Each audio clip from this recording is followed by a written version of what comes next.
I'll let my college graduate son marry into her family, but I'm cutting ties with his pension-living mother. Your son also said he wants to cut ties with you. During my son's wedding ceremony, the bride's father said this during his speech. In front of a large number of guests, he looked down on me and I could see the satisfaction on his face as he said those words. Then my usually mild-mannered son suddenly yelled at the bride's father, "Hey, what did you just say?" My son stood up, his face bright red, and started to approach the bride's father. I stood up in a panic to stop him. All the guests began to tremble. My name is Sarah. I'm 65 years old and live alone. My husband passed away about 2 years ago. At first, I felt lonely, but I've gotten used to it now. I have a son, Ryan, who lives a short distance away. He's 32 this year, and I was worried that he might never get married. But recently, he introduced me to his fiancée. His fiancée, Karen, is a cheerful woman who always has a smile, and I liked her immediately. Karen told me that she would like to live with me after they got married, which surprised me. I had assumed that they would live on their own, and I hadn't imagined living together.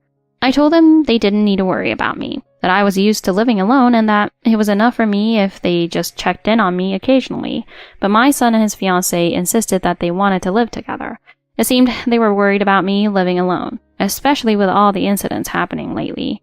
I was very happy about their offer, but I was also worried about whether Karen's parents would approve.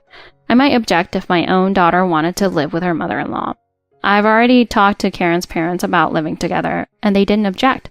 Hearing my son's words, I was relieved. Karen has an older brother who is already married. Apparently, he doesn't live with their parents, but he lives close to their parents' home, so he can take care of them, as Karen explained to me. Karen's father, whose name is Ted, runs a pharmaceutical wholesale company, and Karen's brother works there as well. Mom, you might even know Karen's father's company. Didn't you have dealings with them in the past?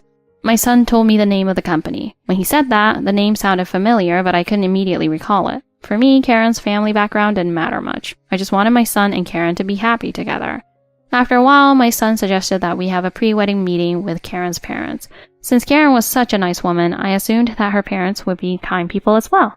My son had also told me that Ted was a friendly person and that Karen's mother, Amy, was a cheerful woman. However, when I first met Ted and Amy, they greeted me with displeased expressions. We made time for you today despite our busy schedules, so let's make this quick. Ted spoke with an arrogant attitude. Amy also looked annoyed.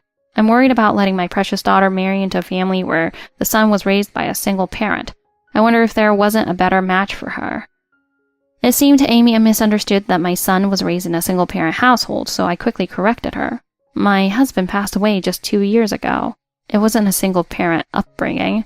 Karen also hurriedly explained to her parents that my son was not from a single-parent family. Still, Ted and Amy didn't seem convinced. Whether it was a single-parent household or not, it doesn't matter. A son from an ordinary family like Ryan and a daughter of a company president like Karen are not a good match. I first learned that Ted was against Karen and my son's marriage after hearing Ted's words. My son and Karen had told me that Ted and his wife approved of the marriage, so I was surprised. When I looked at my son, he also seemed shocked and was talking to Karen about something. As if to enjoy my flustered state, Amy spoke. I heard from Karen that Ryan is an excellent person, but I never imagined his mother would be so pathetic. What do you mean by pathetic? I didn't understand what was wrong with me. Karen started to get angry at Amy's attitude. Mom, you've been rude since earlier. You're being impossible. Even after Karen's warning, Amy didn't seem to care. It doesn't matter to me. Can we just approve of my son's and Karen's marriage? I was angry at Ted and Amy's words, but I held it in for the sake of my son and Karen, and I responded calmly. Because I took a submissive attitude, Ted and Amy smiled triumphantly. It seemed to me that they were just trying to make me feel bad because they wanted to feel superior. My son seemed to be at a loss for what to do, seeing Ted and Amy's unusual behavior. Well, it's a bit outdated to fuss about the difference in family status of the two people getting married, so we'll approve of Karen's and Ryan's marriage. I was stunned by Ted's condescending tone. Ted was the one who started talking about the difference in their family status, and I wondered if he wasn't ashamed to say that it was outdated to fuss about it. I was starting to worry about my son, who was going to marry into such a troublesome family. However, I felt that Ted and Amy, to some extent, appreciated my son, even though they held animosity towards me. I've said this many times, but I won't interfere with the two of you. So please, give them your blessing. When I said that and bowed my head, Ted nodded in satisfaction. However, Amy still seemed displeased. Even if you say you won't interfere with Karen and Ryan, I bet you'll start demanding money once they're married, since you're living on a pension. Your house seems to be struggling too. Amy's words surprised me. She seemed very concerned about money, which was unexpected. I thought that as the wife of a company president, she would have enough money and wouldn't worry about such details. Karen told me later that Amy's father had actually built the company, and since there was no successor, Ted was adopted into the family as Karen's husband. When Karen's grandfather was alive, Ted was quiet and reserved. A few years ago, after Karen's grandfather passed away, Ted suddenly became arrogant, as if he were a different person. That's what Karen told me. Amy, being the only daughter, was spoiled by her parents and grew up to be a very selfish woman. It was strange that Karen, who was raised by such parents, turned out to be such a calm and kind person. Karen explained that her grandmother was the one who raised her, not her parents. Karen's grandmother, Amy's mother, had apparently regretted spoiling her daughter and was strict with Karen as a result. Ryan's mother, please make sure to keep your promise. After they get married, don't suddenly change your attitude and demand that they take care of you. That's a no-no. Amy glared at me with a scary look, and I nodded silently. I wondered why she was so fixated on me, but I was relieved that they had finally approved of my son's marriage. Just when I thought things had calmed down, Ted started boasting about his company. His expression changed completely from looking displeased to looking very happy, and he started talking non-stop. Ted explained, with a triumphant look, that since he took over the company from the previous president, he had increased new clients and completely reformed the old sales methods. He mentioned specific client names, but I didn't know any of them. Ted's self-aggrandizing talk about how great of a manager he was completely uninteresting. However, I pretended to listen intently because I didn't want Ted to get upset again if he noticed my lack of interest. Amy seemed bored with Ted's boasting and ignored him, playing with her smartphone instead. I couldn't tell if these two were close or not. Karen scolded Ted for his constant bragging. We're here to talk about our marriage today, so please be quiet, Dad. When Karen tried to silence Ted, my son also spoke up, telling him to listen. It seemed my son was already taking Ted's side, which made me worry about his future after marriage. If my son and his wife were to live with Ted and his family, I would have been very anxious, but since they weren't going to live together, I felt somewhat relieved. According to my son and Karen, Ted and his wife had agreed that the newlyweds would live with me, but I started to wonder if that was true. I thought that maybe Ted had set this up from the beginning, using meanness to make me say that I wouldn't have a relationship with my son and his wife. I felt frustrated, realizing that I had fallen completely into Ted's trap. Amy didn't seem to care and asked Karen, surprised as if she didn't know about the living arrangement. I thought you two were going to live alone after getting married. It's better not to live with your in-laws. Karen immediately retorted to Amy, who was speaking as if she had known about the cohabitation. I've explained about living together to you many times, Mom. You said you agreed with it. I thought it would be best not to provoke Amy any further, so I spoke to my son and Karen. I'm fine on my own, so you two should live together. My son and Karen seemed dissatisfied, but they fell silent, realizing that Ted and Amy were against the idea. The meeting with both families ended with Ted and Amy having their way, and I felt completely exhausted. Karen's parents were far from what I had imagined, and I felt like I didn't want to have anything to do with them in the future. I wondered if the situation would have been different if my husband had been alive and we had met Ted and Amy together as a couple. My gentle husband probably wouldn't have gotten angry even if Ted and Amy looked down on him, but he was also sharp-witted and would have been able to respond appropriately. My son, like my husband, has a gentle personality, so I was worried that he might not be able to stand up to Ted and Amy after marrying Karen. But Karen seemed to be on my son's side, so I had to hope that things would work out. When I got home after the meeting, my son and Karen came to visit. I'm sorry you had to go through that today. Karen's father and mother aren't usually like that. My son apologized. Karen also bowed her head, looking apologetic with a tearful expression. I'm so sorry that my parents were so rude. I suggested to them again that we should stop living together. I told them that I had promised Ted and Amy that I wouldn't live with my son and his wife, and I had to keep that promise. We'll try to talk to Karen's parents again. They were fine with us living together before. My son said that, but I knew Ted and Amy wouldn't allow it. If I angered them further, it could affect the wedding. It's enough for me that you two visit me occasionally. More importantly, you need to find a place to live, right? I was worried about where they would live. The two were planning to live in my son's current house for the time being. Neither my son nor Karen seemed to have given up on living with me, so they didn't seem to want to rent a new place.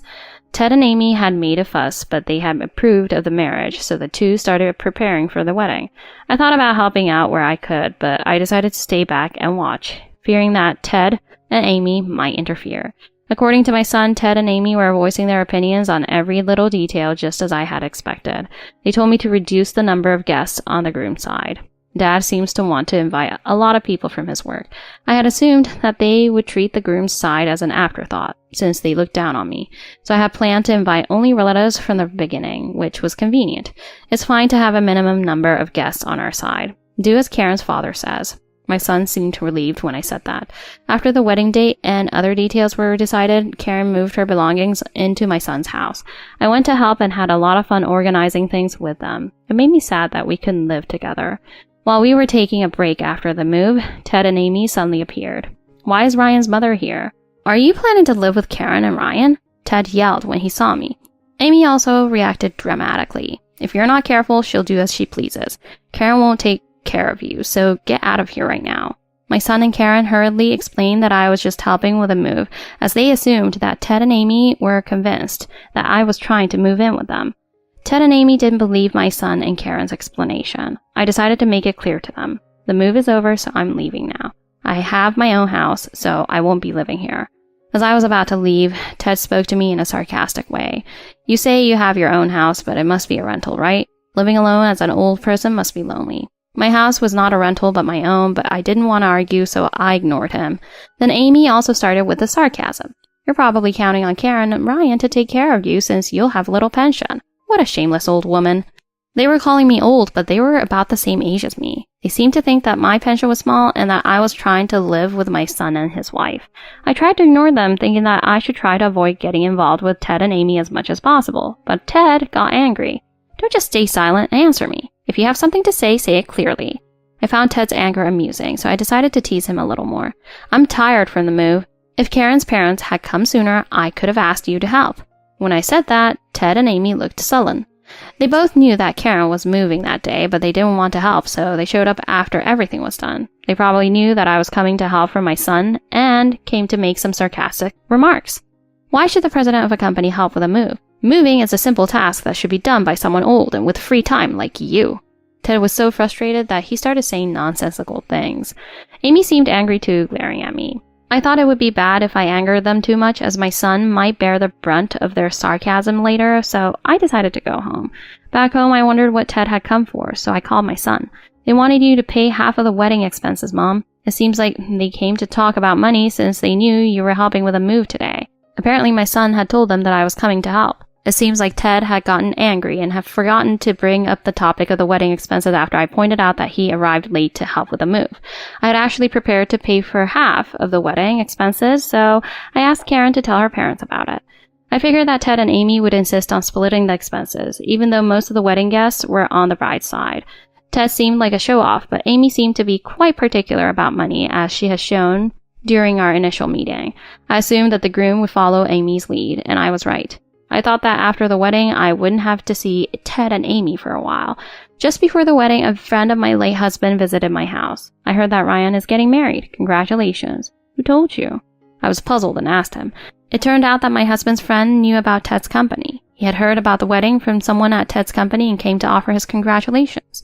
My husband's friend was happy for my son's marriage, but didn't seem to have a good impression of Ted and Amy. I was also told off by them. They're really strange people, and being around them is tiring. When I said that, laughing, my friend warned me to be careful.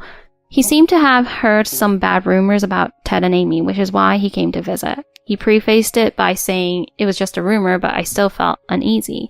My friend also told me about Ted's company, which didn't have a good reputation either. The president boasted about how well the company was doing. Was he lying? He must have really wanted to impress me. When I muttered that, my friend laughed. Apparently, when Karen's grandfather was running the company, he would personally visit clients and listen to their concerns. However, after Ted took over, the company's attitude changed completely. As a result, my friend told me that he had stopped doing business with them. Even after he stopped doing business with them, he still heard rumors about Ted's company from other companies, and it seems the story about Ted and Amy had spread. I had no idea. Thank you for telling me. Please let me know if you hear anything else. When I said that, my friend promised to cooperate. I thought about telling my son what my friend had told me, but I decided to keep it to myself, fearing that Karen might be shocked if she heard it. As I was thinking about various things, the day of the wedding arrived. When I arrived at the venue, Karen and my son were busy with the venue staff, going over the arrangements. The large hall was filled with many guests, but on the groom's side, there were only me, a few relatives, and a handful of my son's friends. It felt somewhat lonely. Then, some guests from the bride's side came to greet me. Ted and Amy noticed the small crowd that had gathered around me. There's no need to greet the groom's mother. The star of the show is the bride, Karen. When Ted said that, the guests who had come to greet me looked puzzled. You can ignore the old pension-living woman and go back to your seats. When Amy yelled that in a harsh tone, the guests murmured amongst themselves and returned to their seats. When I was left alone, Ted approached me angrily. Please don't offer any refreshments to the bride's side's guests. The groom's mother is just an extra, so just keep quiet. I hadn't offered any refreshments, but Ted seemed to be displeased. I didn't want to cause any trouble at such an auspicious occasion, so I silently obeyed Ted and Amy. I figured that once the wedding ceremony started, Ted and Amy would be too busy to bother me. As I expected, once the ceremony began, the two of them were busy greeting their business partners and didn't have time to meddle in my affairs. Just as I was thinking about relaxing and enjoying the meal, Ted began his speech. Instead of talking about the newlyweds, he, as usual, started bragging about how excellent a manager he was. Despite this being the big day for my son and Karen, the guests were forced to listen to Ted's self-praise, and they all wore wry smiles. Oblivious to this, Ted's mood improved, and he continued to talk even more gleefully. Eventually, he started talking about the newlyweds, but then he suddenly brought me into the conversation. Ryan is quite an excellent person, but his mother's existence is a problem. I feel sorry for you, Ryan, having such a parent. I didn't understand what he was talking about, and the guests looked displeased. The atmosphere in the venue turned sour, and as it became noisy, the newlyweds looked troubled. Karen especially looked like she wanted to stop her father's speech right then and there, and she tried to stand up several times. My son was stopping her. But Ted's tirade didn't stop. I'll let Ryan, a college graduate, marry into our family, but I'm cutting ties with his pension-dependent mother. Ryan also said that he wants to cut ties with you. As Ted said that, he smirked and looked at me. In front of a large number of guests, he looked down on me and seemed very satisfied with himself. It was then that my usually mild-mannered son yelled at Ted. Hey, what did you just say? My son stood up, his face bright red, and started to approach Ted. This time Karen tried to stop him, and the venue became even noisier. I was shocked that my son would use such violent language. I thought this would ruin the wedding, so I quickly stood up. As Karen's father said, I will cut ties with you. Ryan, don't be rude. Behave yourself with Karen's father. I said that, bowed my head to the guests, and started to leave the venue. Because I suddenly yelled and tried to leave, the venue fell silent for a moment, but soon all the guests started shaking. Several people quickly stopped me from leaving and made me sit down. Others started to complain to Ted. Please stop saying rude things to Ryan's mother. If you continue to be impolite, we will also leave. Ted seemed not to understand why he was being criticized and blinked in confusion. Amy snatched the microphone from the bewildered Ted. What's wrong with telling the truth to a poor pension-dependent old woman? If you don't like it, you can leave. When Amy yelled that, most of the business partners stood up and left the venue. My relatives also stood up and suggested that we leave together. The bride's side relatives also started to leave one by one, realizing that the atmosphere had turned sour. Even Amy seemed to realize that this situation was bad, and her expression turned frightened. Why is everyone leaving? Aren't they going to celebrate Karen's wedding? Amy was trembling as she spoke. Karen started to cry, thinking that her wedding had been ruined. I shouldn't have invited Ryan's mother to the wedding. It's all your fault that the ceremony's ruined. Amy started blaming me even though I hadn't done anything. As I was feeling troubled, one of the guests spoke to Amy and Ted. Ryan's mother is not a poor, pension-dependent person. She used to be a doctor so she can live comfortably without receiving a pension. Ted and Amy were stunned when they heard that. Another guest continued. Did you know that Ryan's father was also a doctor and served as an officer of the Medical Association? Many of today's guests were once helped by his father.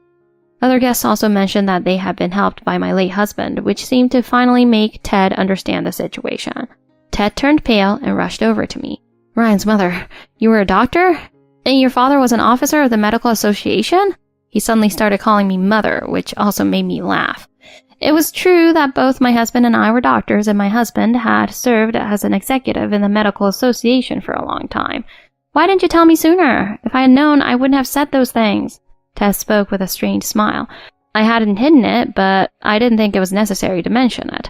It didn't matter whether I was a doctor or housewife. It had nothing to do with my son's marriage to Karen. Since my husband had already passed away, I thought I'd mention it at a later time, when the opportunity arose. Moreover, I knew that Ted was running a pharmaceutical wholesale company, so I decided to keep quiet about it. When my husband and I were practicing medicine, we used to purchase from a different wholesaler, so I felt somewhat awkward and couldn't bring myself to mention it. Furthermore, Ted was always bragging, and I didn't want to get involved, so I remained silent. Ted suddenly became submissive, but Amy started yelling at him. "Don't call such a poor person mother. Are you out of your mind?" Amy didn't seem to understand what the guest had told her and still believed that I was a poor person. Ted tried to explain to Amy that I wasn't poor because I used to be a doctor. Still, Amy didn't seem to comprehend and glared at me. My son also came over, so I told Ted to apologize. Even though I was the one who had been insulted, I felt that my son's attitude was also inappropriate. "Father, I'm sorry about earlier. I got carried away and yelled." When my son bowed his head, Ted replied that he was the one in the wrong. Amy yelled at Ted and also condemned my son. "Ryan, you used violent language towards your father earlier. I'm disappointed in you." Karen explained the situation to Amy, who was criticizing my son. Many of the wedding's guests had already left, and I felt sorry for Karen. "I'm sorry, Karen. The wedding was ruined because of me." When I apologized, Karen spoke to me with a stern look. "It's not your fault, Sarah. It's my parents' fault. I should be the one apologizing to you." However, I thought it would be useless to say anything to Amy, so I made a suggestion to my son and Karen. "Let's have another wedding ceremony. I'll pay for it, so don't worry." My son and Karen said it was enough, but when Amy heard my suggestion, she butted in. "There's no way you can pay for another wedding ceremony, is there? Don't be so full of yourself." Amy seemed to dislike everything I said. I couldn't help but retort.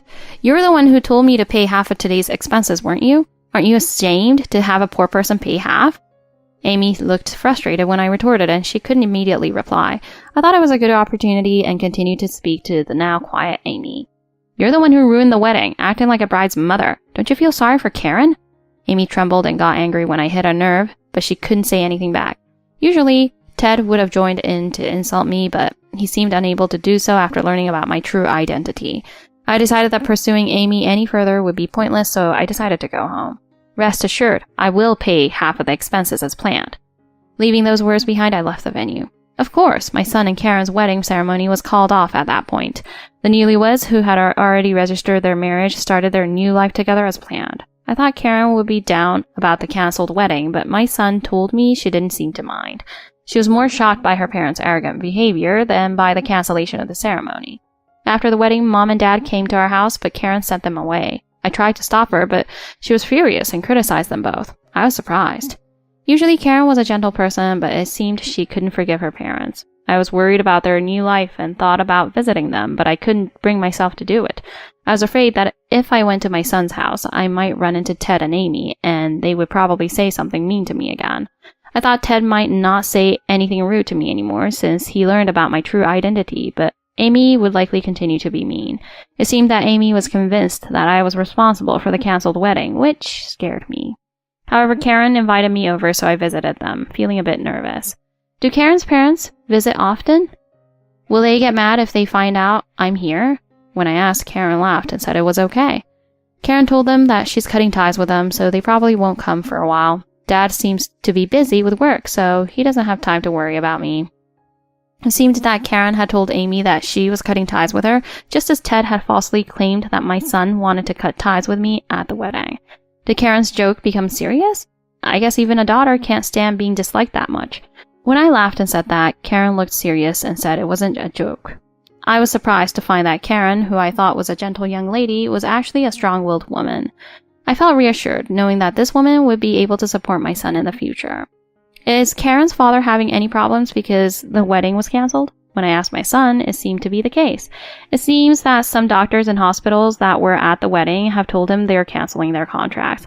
Dad is going around apologizing to them himself. Maybe I should have told him that Dad was an officer in the medical association beforehand.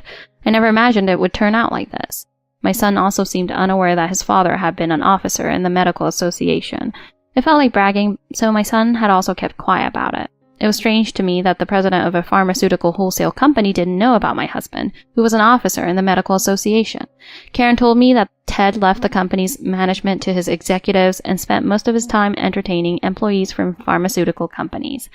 It seemed he didn't want to socialize with doctors and hospital administrators because they praised Karen's grandfather, the previous president, and didn't acknowledge Ted. The employees of pharmaceutical companies wanted to sell a lot of medicine, so they listened to Ted. That's probably why he didn't know that my husband and I were doctors. Not only is the company's situation bad, but Mom and Dad's relationship seems to have worsened too. My son didn't know the details, but it seemed like the two were on a very bad terms. Karen told me that Ted and Amy weren't close to begin with. After Ted was adopted into the family and became the successor, Karen's grandfather was very strict with him. The strict guidance continued not only at work but also at home, which was tough for Ted. Moreover, Amy never took Ted's side and would often go out to play. After Amy's parents passed away, Ted, who had been suppressed until then, suddenly started to act freely. With Karen's strict grandfather gone, Ted did as he pleased at the company and relaxed at home. Perhaps Karen was resentful of Amy for becoming more energetic after her own parents passed away. On the surface, they acted like they got along, but in reality, their relationship wasn't good. The reason why Karen's older brother moved out of the family home was also because he didn't want to be around his parents' relationship. That's why there are so many bad rumors spreading, huh? When I muttered that after hearing my son and Karen's story, I remembered what my late husband's friend had told me before the wedding. My son and Karen didn't seem to hear me, thankfully. I thought it would be pointless to talk further to Amy, so I suggested to my son that they should go home. It seemed like a bad idea to have them stay any longer. However, my suggestion only made Amy angrier. Don't order me around. If you hadn't attended the wedding, none of this would have happened. Amy screamed, glaring at me. It was strange how she connected the current situation to the wedding, even though it was her and Ted's infidelity that was the problem. In Amy's mind, if my true identity hadn't been revealed at the wedding, the business partners wouldn't have canceled their contracts. That was true, but if Ted hadn't said those rude things to me, the guests wouldn't have gotten upset. It seems like Ryan's mother can't be reasoned with. Will it satisfy you if I apologize? Amy was at a loss for words, not knowing what to do. I didn't think an apology would solve the infidelity issue. Ted, who had been scolded by Amy, was now completely subdued. I suggested that they go home since they were just going to keep arguing. I recommended that they discuss their divorce at their own house, not in front of Karen. When I pointed that out, Ted seemed to calm down a little and suggested to Amy that they go home. However, Amy seemed to think that I was the cause of all the problems. I'm not going anywhere with you. You're having an affair. Amy refused to go home with Ted. She then started yelling at me. Why are you here? Don't look at me with such pitiful eyes. You, who got cheated on by your husband. I thought she was a horrible person, but I decided to use this opportunity to retaliate. I heard that your husband's affair is quite famous among doctors. A friend of my late husband told me about the rumors. When I mentioned that, both Amy and Ted were shocked. I also heard that you're having an affair too, with a younger man, about your son's age. I was surprised when I heard that. I deliberately acted surprised when I said this, and Amy froze. I didn't have any proof of the affair, but judging by Amy's reaction, it seemed to be true. Amy was speechless, but Ted seemed to regain his composure. Amy, you're having an affair too, aren't you? It's not right to only blame me. Ted, who had been just exposed for his own affair, started lecturing Amy. It was quite a sight to behold. My relationship isn't an affair. It's serious. It's not a problem. I'm going to break up with you and remarry him. So hurry up and get a divorce. Amy's insistence on her relationship not being an affair was truly impressive. It was unbelievable that she was demanding a divorce without any remorse, even after her affair was exposed. Karen, who had been watching her parents' pathetic display, yelled at them to leave. My son seemed to be at a loss for what to do and took Karen to another room. Left alone, the three of us, me, Ted, and Amy, were in an awkward situation. I told them that I no longer wanted to help them get their contracts back with the doctors. I suggested that their contract terminations might be due to rumors about their affairs, not just because of their behavior at the wedding. When I told them that, Ted bowed his head again. Amy snorted and said, It's all your fault for not having any sense. It's your fault that my father was such a poor judge of character. You're a terrible person for letting someone like you take over the company. I didn't defend Ted, but I was annoyed by Amy's words. Both of you are having affairs. Stop being so arrogant. It seems like Karen knew about your affairs. When I pointed that out, neither Ted nor Amy could say anything back. Even when I told them about my conversation with Karen regarding their affairs, neither of them refuted it. This is my son's house, so if you're going to discuss your divorce, please do it at your own home. It's not appropriate to show such an embarrassing display in front of Karen. When I said that, Ted seemed to regain some composure and told Amy to go home. However, Amy seemed to believe that I was the cause of all their troubles. Don't order me around. If you hadn't attended the wedding, none of this would have happened. Amy yelled and glared at me. She kept insisting that if my true identity hadn't been revealed at the wedding, the business partners wouldn't have canceled their contracts. Of course, that was part of it, but if she and Ted hadn't been so rude to me, the guests wouldn't have gotten so upset. It seems like nothing I say gets through to Ryan's mother. Would you be satisfied if I apologize? What should I do? Amy was at a loss for words, not knowing what to do. I didn't think an apology would solve the infidelity issue. Ted, who had been scolded by Amy, was now completely subdued. He took Amy with him and left. After they were gone, my son and Karen returned. That got out of hand. Did you know about their affairs, Mom?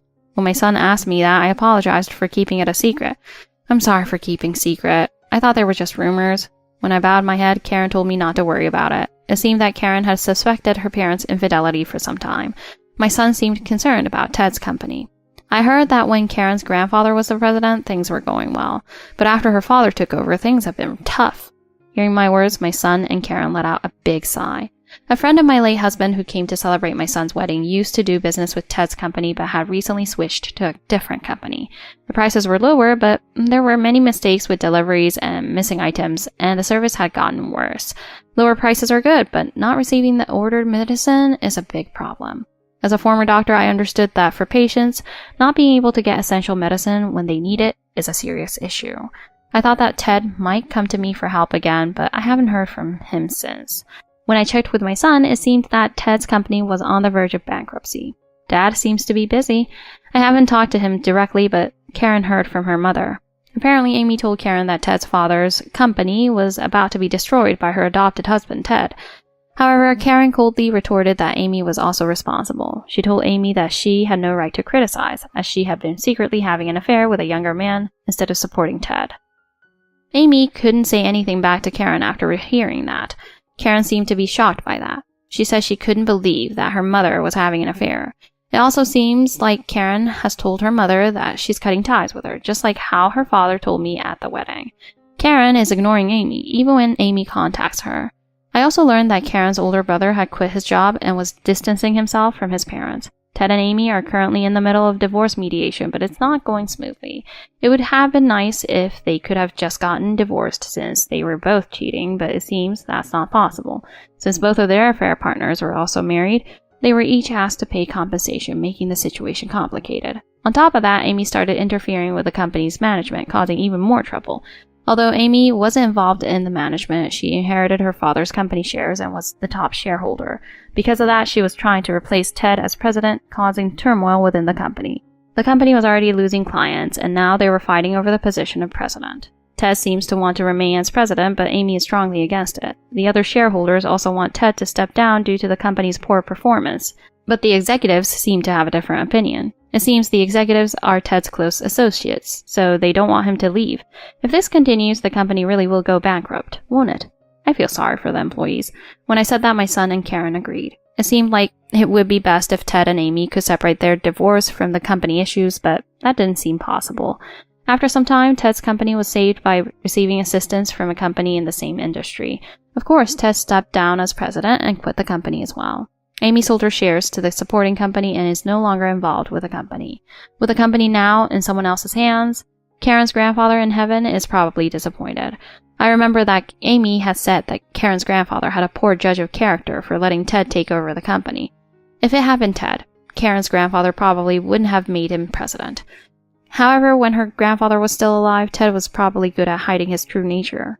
After all the mess with the company was sorted out, Ted and Amy were finally able to get a divorce. Each of them demanded compensation from the other, and Ted left the house. However, neither of them was able to remarry their affair partners. Their affair partners were married, and those marriages didn't end in divorce. Amy has said she was serious about her younger lover and wanted to remarry him, but it turned out he was just playing around. After he paid compensation to Ted, he quickly broke up with Amy. "He promised to marry me. You betrayed me." Amy yelled and got angry, and then she demanded compensation from her ex-lover, claiming that he had broken his promise to marry her. However, the ex-lover denied ever making such a promise. Amy filed a lawsuit and is still fighting, but it seems like she's just adding insult to injury. Karen has said that she can't be with her mother anymore and is ignoring her. My son, who told me all this, looked fed up. Amy is now living alone in her family home, but Karen has cut ties with her and ignores her calls, as my son explained. Karen's older brother also quit his job and is now distancing himself from his parents. Ted also broke up with his affair partner and is now living alone and lonely. When he was president, his executive compensation was high, so he was able to live lavishly. It seems that he spent most of it on his mistress, even going into debt for her. He thought he could easily pay it back when he was president, so he borrowed a lot of money. But after becoming unemployed, his repayment became difficult. He asked Karen's older brother for help, but he was quickly refused. So he asked my son for help several times, but Karen firmly rejected him. I didn't think Karen would be so cold. Dad was shocked and teary-eyed. My son said this, and Karen laughed. It seems Karen can't forgive her father for his infidelity, just like she couldn't forgive Amy. I found out that Karen, who I thought was gentle, was actually quite stubborn. I thought that such firmness might be necessary for my son's sake. Sometime later, I suggested to my son and his wife that they have another wedding ceremony. I wanted them to have a fun wedding, inviting only the people they wanted to invite. The previous wedding seemed to be more about Ted than the actual bride and groom. My son and Karen agreed, and we all started preparing for it. Furthermore, the two of them moved into my house and we started living together. Karen takes good care of me and I help them with housework. I had given up on living together at one point, but living with the three of us was more enjoyable than I had imagined. I feel sorry for Ted and Amy, who are living lonely lives, but I want to live happily with my son and his wife.